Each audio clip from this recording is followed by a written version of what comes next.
Okay, क्या question है इनका? Both Rutherford and Bohr's models have electrons orbiting the nucleus. Why did Rutherford's model fail to explain the atomic stability while Bohr's model succeeded? देखो, Rutherford का model में और इसमें रुदर इसके Niels Bohr के मॉडल में मैं आपको फर्क समझा देता हूं पहले, फिर हम लोग बात करेंगे इसके ऊपर। देखो, हुआ क्या ना, रुदरफोर्ड का मॉडल वो तो फेल हो गया, राइट? क्यों फेल हो गया इसकी बात करते हैं। रुदरफोर्ड ने बोला था कि इलेक्ट्रॉन्स रिवॉल्व करते हैं न्यूक्लियस के। इलेक्ट्रॉन्स क्या करते हैं? रिवॉल्व करते हैं न्यूक्लियस के। तो ठीक है, तब तक कोई दिक्कत नहीं थी, right? But not in fix path. एक तो उन्होंने बोला नहीं कि फिक्स पाथ है, मतलब उनके हिसाब से वो कहीं कैसे भी घूम सकते हैं, सिर्फ घूमना इंपॉर्टेंट है, कौन से पाथ में घूमते इंपॉर्टेंट नहीं है। ऊपर से उन्होंने क्लासिकल फिजिक्स वहां पे अप्लाई की थी। दिक्कत कैसा था ना, उस टाइम पे रुदरफोर्ड के टाइम पे फिजिक्स उतना डेवलप नहीं था, तो उन्होंने क्लासिकल फिजिक्स के हिसाब से, मतलब एक कॉन्सेप्ट था कि moving charges lose energy continuously. कोई भी चार्ज अगर, मतलब कोई भी चीज अगर गोल गोल घूमती है तो वो क्या करती है, उसकी एनर्जी लूज होती है। ये एक फिजिक्स का एक सिंपल कॉन्सेप्ट है, राइट? तो अगर वो हम यहाँ पे लगाएं कि भाई कोई चीज गोल घूम रही है, तो इलेक्ट्रॉन भी तो गोल घूम रहे हैं, राइट? तो घूम घूम के एनर्जी कम होनी चाहिए, एनर्जी कम होनी चाहिए, और वो कहाँ गिरना चाहिए? न्यूक्लियस में गिरना चाहिए, स्पाइरल इनवर्ट्स। लेकिन वैसा हुआ क्या? फॉलिंग इनटू द न्यूक्लियस, उससे एटम क्या हो जाएगा? अनस्टेबल हो जाएगा, आपका एटम डिस्ट्रॉय हो जाएगा। लेकिन वैसा होता है क्या? नहीं होता है। तो it is the same example like satellite. आपके अर्थ के आजू बाजू में सैटेलाइट घूमते हैं, हमने बहुत सारे सैटेलाइट डाले, राइट, स्पेस में। तो क्या आपका सैटेलाइट अर्थ क्या पे गिर जाता है? गोल गोल घूमते नहीं ना, वो हमेशा गोल घूमते रहता है, राइट? हमेशा गोल घूमते रहता है। तो ऐसा होता है कि गोल घूमते घूमते उसकी एनर्जी कम हो रही है और अर्थ आके गिर गया हो। तो वैसा नहीं है ना। तो it is just like that, satellite जैसे हमेशा गोल घूमते रहते हैं बिना एनर्जी को कम किए, नीचे गिरने नहीं वाले हो। तो वैसे ही satellite losing energy, Rutherford's electron lose energy making them unstable. तो ऐसा गिर सकते हैं ना आपके इलेक्ट्रॉन, क्योंकि एक्सप्लेन नहीं कर रहे थे, रुदरफोर्ड एक्सप्लेन नहीं कर रहे थे एक्चुअल में क्या है कि इलेक्ट्रॉन सेंटर में नहीं गिरते, लेकिन एनर्जी लूज होती है ना बाबा। सपोज अगर चार्जेस गोल घूम रहे तो he was not able to explain this concept कि गोल घूमते हुए एनर्जी उनकी कम हो रही है, तो फिर भी वो अंदर क्यों नहीं गिर रहे हैं, तो he was not able to explain. अब बात करते हैं बोर मॉडल। बोर मॉडल क्यों सक्सीड हो गया? उन्होंने बोला कि ये जो इलेक्ट्रॉन्स है ऐसे कोई भी पाथ में नहीं घूमते, उनका एक फिक्स्ड ऑर्बिट होता है। उन्होंने बोला कि इलेक्ट्रॉन्स एनर्जी को लूज ही नहीं करते।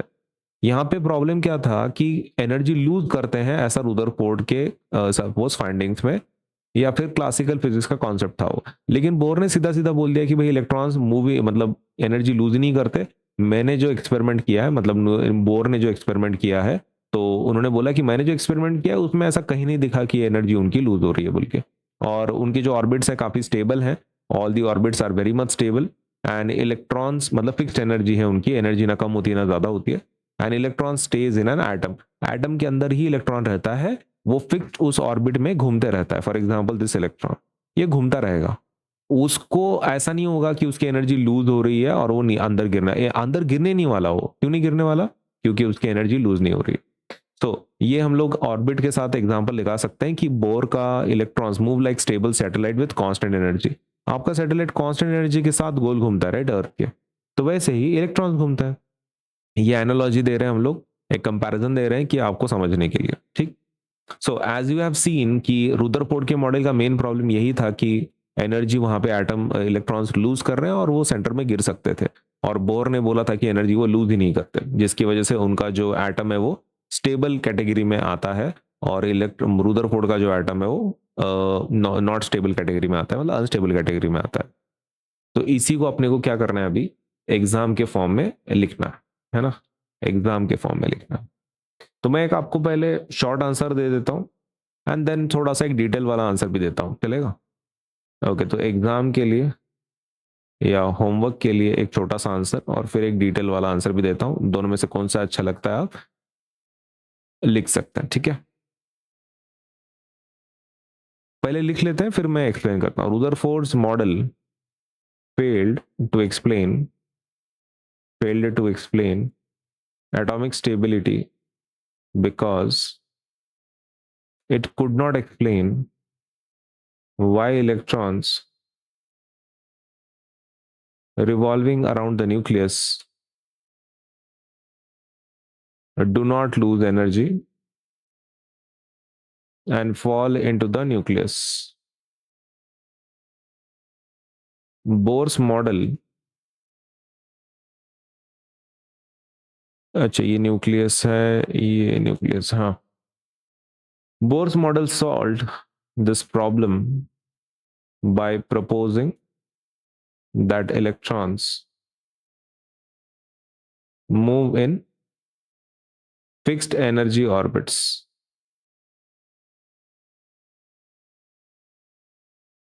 stationary states, where they do not lose energy, where they do not lose energy.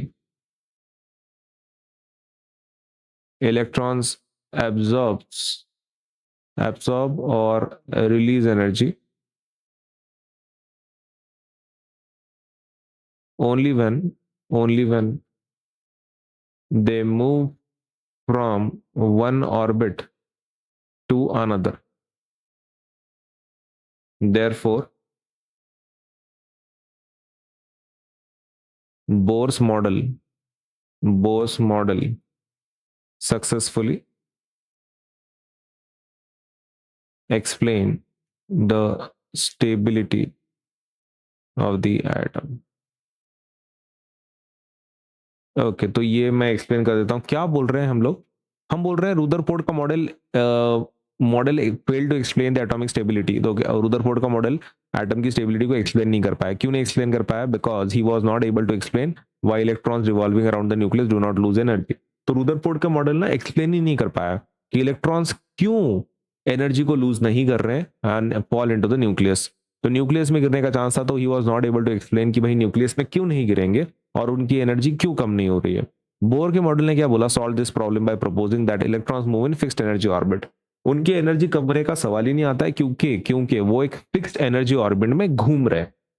Energy कब कम होगी? अगर उनके ऑर्बिट चेंज होती, तो उनकी ऑर्बिट चेंज नहीं हो रही है, ऑर्बिट के अंदर फिक्स्ड एनर्जी है, तो उनके इलेक्ट्रॉन्स के पास भी कैसी है? फिक्स्ड एनर्जी है। They do not lose energy. Electrons absorb और release energy only when they move from one orbit to another. अगर एक ऑर्बिट से दूसरे ऑर्बिट में चले गए इलेक्ट्रॉन्स, तभी एनर्जी लूज होती है, नहीं तो नहीं होती है। देयरफॉर बोर का जो मॉडल है वो स्टेबिलिटी को एक्सप्लेन करता है एटम के, क्योंकि उसके इलेक्ट्रॉन्स जो है उनकी एनर्जी कभी लूज ही नहीं होती है, वो फिक्स्ड एनर्जी के साथ घूमते रहते हैं। तो this is what you can explain. ये हो गया होमवर्क के लिए, ठीक है, होमवर्क के लिए या फिर एग्जाम के लिए आपके स्कूल के। अगर आपको थोड़ा डिटेल वाला आंसर लिखना है, हाँ, तो this is what you can mention. सबसे पहले आप रुदरफोर्ड्स के मॉडल का थोड़ा सा डिटेल्स बता दो। उसके अंदर आपको लिखना है Rutherford proposed that electrons revolve around the nucleus, है ना। ये तो रुदरफोर्ड ने प्रपोज किया था कि भाई इलेक्ट्रॉन्स जो है न्यूक्लियस के अराउंड गोल घूमते रहते हैं। According to classical physics, according to classical physics के हिसाब से a moving charged particle should continuously lose energy। Classical physics के हिसाब से अगर कोई भी चीज गोल घूमती है तो उसने एनर्जी को लूज करना चाहिए। अगर वैसा है, इफ इलेक्ट्रॉन्स लूज एनर्जी, तो क्या होगा? स्पाइरल होके सेंटर में गिर जाएंगे वो।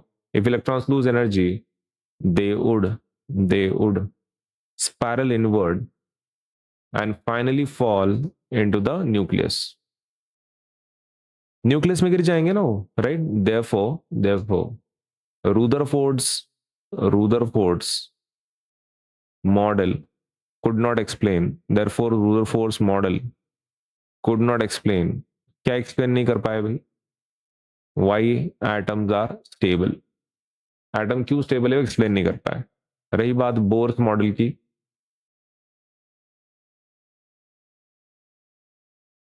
ओके, तो बोर्स मॉडल की बात करते हैं।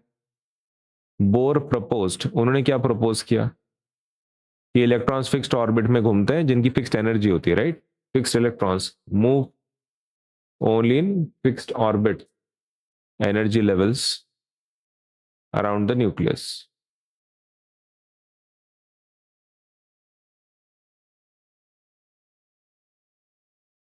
okay while moving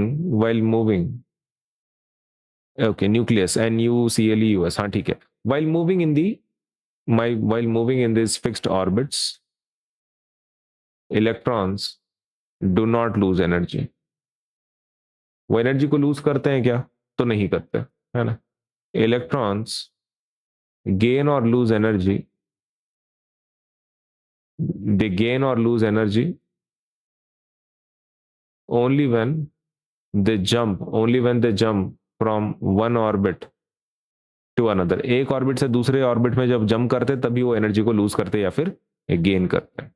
hence electrons remain in stable orbits, remain in stable orbits, explaining why atoms are stable। Atom stable क्यों है ये एक्सप्लेन क्यों हो पा रहा है? Because main point, electrons remain in stable orbit, stable orbits में रहते हैं। Explaining why atoms are stable. तो एक तो तुम एक काम करो, ये एग्जाम के लिए ना this is more than sufficient ये ऊपर का। लेकिन अगर आपको फिर भी इच्छा हो रही है कि होमवर्क के लिए थोड़ा सा डिटेल में लिखूं, टीचर को इंप्रेस करूं, हाँ तो ठीक है, ये पॉइंट्स आप लिख सकते हो, ठीक है। बट मुझे लगता है दिस इज ओवरकिल, ये बहुत ओवरकिल हो रहा है, बहुत सारे ज्यादा ही डिटेल हो रही है फॉर योर एग्जाम। आप मेनली इसी के ऊपर फोकस करो।